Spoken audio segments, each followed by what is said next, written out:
Is it ever okay for a Christian to tell white lies? What about Rahab in the book of Joshua? In Joshua chapter 2, we find the harlot Rahab misled the king's messengers. She lied to mislead them when she hid two Israelite spies on her roof. So how come she is commended in two places in the New Testament? In James 2:25, we're told that Rahab was justified by her works because she welcomed the spies and then sent them in a different direction. In Hebrews 11:28, we're told that by faith, Rahab, because she welcomed the spies, was not put to death with the other disobedient people. So how come the New Testament commends her faith? How come she's not condemned for her actions? Well, the answer is pretty simple to that. It's the same reason that people like Noah, people like Moses, people like David were also commended for their faith and their action and their lifestyle. I mean, think about Noah. There was a time where he was drunk and he lay exposed in front of his sons, yet he's known as the heir of righteousness. Think about Moses. He was a murderer. He murdered an Egyptian, and yet God chose him as his agent to lead the Israelites out of their misery, and Moses was God's channel to work mighty miracles while he delivered Israel from their slavery. Also think about somebody like David, who was a murderer and an adulterer, but yet he was known as somebody who was after God's own heart. Let's not forget Peter the apostle, who denied Christ thrice, and yet he was a pillar of the early church. So Rahab is no different from any of these people. The Bible is full of stories of people who have messed up, and yet God in his grace chooses to use them mightily.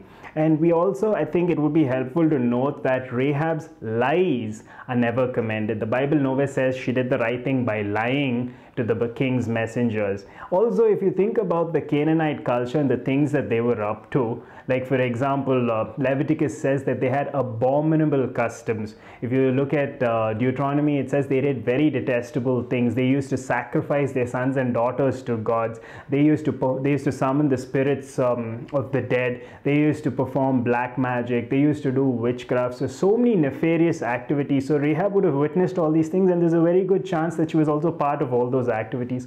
So she had just heard about Christ. She just gave her life. She just surrendered by faith to Christ. So we have a woman in transition here. We have a woman in progress here. She's just being sanctified. We can't expect her to know all the ethical, moral standards of God. And so she did what she thought was right in the moment. And I'm sure if you ask Rahab today, did you do what was right by lying? She probably will deny. And she said, maybe I should have trusted God. Maybe there was a different way to go about things. Now, what about that question? Is it okay for us to lie or tell a harmless lie in a very difficult situation to avoid conflict or to avoid offending somebody? Let's say somebody, let's say a wife comes and asks a husband, how do I look in this dress? Does it make me look pretty? What should the husband say? Should he tell the truth? If she doesn't look pretty, should he tell her, or should he just lie and compliment the way she looks? Or what about if you go to somebody's house for dinner and you know for a fact that they spent 3 hours, they put their blood, sweat, toil and tears into preparing a meal for you. You taste the food, it doesn't taste so good, to put it lightly, and then they ask you, how's the food? How does the food taste? What do you say then? Do you tell them the truth? Do you tell them the food is horrible? Or do you lie and say the food is amazing? What about if the situation is much more, let's say, challenging or dangerous, where let's say a terrorist comes strapped with bombs and he comes to you and he says, where are all the people? Where are all the people seated? Or where can I find the most people? And he's expecting you to point him in the right direction so that he can achieve maximum impact. What do you do then? Do you try and deceive him? Do you point him in the opposite direction? What do you do then? I came across the writings of a famous Christian ethicist by the name of Norman Geisler, and I must say that he's a brilliant man, and he's written and taught and he's helped me a lot through his teachings, and he said some very profound things. He has a concept called graded absolutism, and I don't have the time, and we don't have the time to go into all the details of what that is, but in a nutshell, what it is in 3 points, is he's saying that we should love God more than humans, we should obey God over the government, and we should choose mercy over veracity. That, in a nutshell, is what he means by graded absolutism. And he cites all these biblical examples where he says there are many moral conflicts, impossible moral conflicts in the Bible. He cites examples such as like Shadrach, Meshach, and Abednego, how they refuse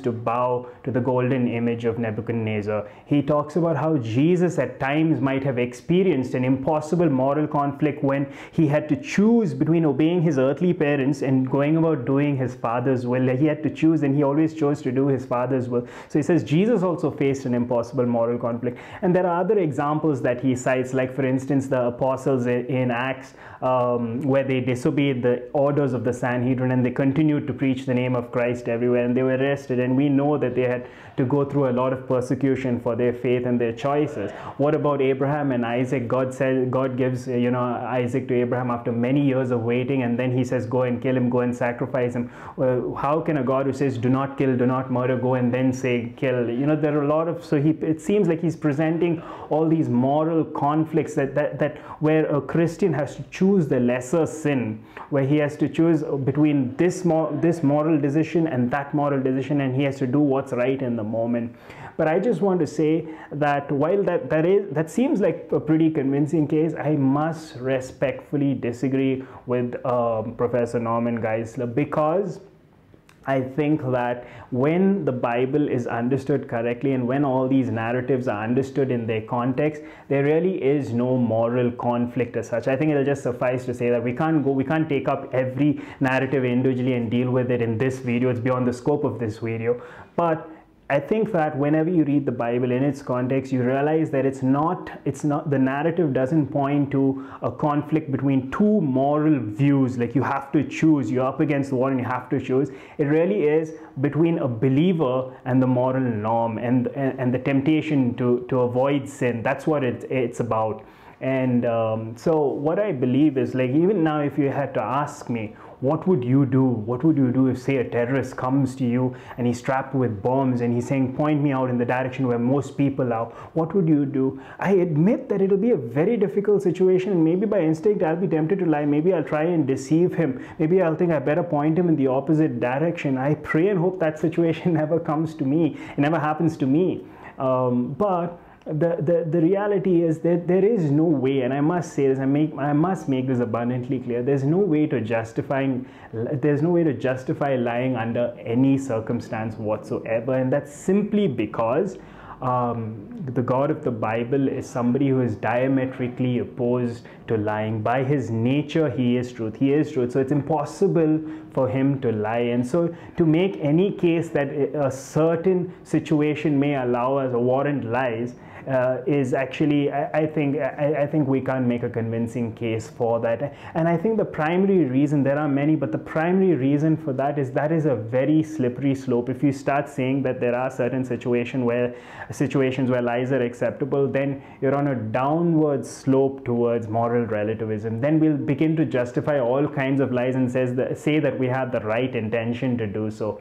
So I think that we have to stay true to Scripture, and God always says that lying is wrong. Proverbs says that lying lips are an abomination to God. And so there's never a case in Scripture where lying is justified under certain conditions. So what do you do the next time when you're in somebody's house and they're offering you this meal that they spent hours preparing, and you taste it and it's not so good, and say, how's the food? Well, let's just be creative. Let's just say, I really appreciate you spending so much of time and making the effort to prepare this wonderful meal for me. I feel really loved and special.